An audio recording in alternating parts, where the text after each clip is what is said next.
এবং কর্মাধ্যক্ষরা এই জয়পুর পর্যটন উৎসব 2026কে বয়কট করেছিলেন, যেটা দেখা গেল। আর মেলা উদ্বোধনের দিনেই তো আপনার মেলা জয়পুর পর্যটন উৎসব উদ্বোধনের দিনেই তো ধাক্কা খেয়ে গেল।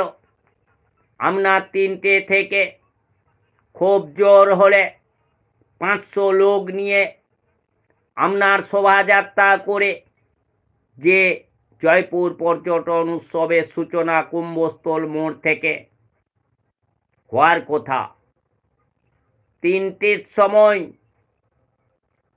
বা 3:30টের সময় হওয়ার কথা, সেই 3টে, 3:30 থেকে 5:30 পর্যন্ত রাস্তাটা অবরোধ করে রইল। আর সেই যে দিদিমণি আসার কথা, যাকে নিয়ে এই মিছিল শুরু হওয়ার কথা, যিনি এই মিছিলের সামনে হাঁটবেন, সেই সায়নী ঘোষ মহাশয় তিনি এলেন না। তিনি এলেন না সময় মতো।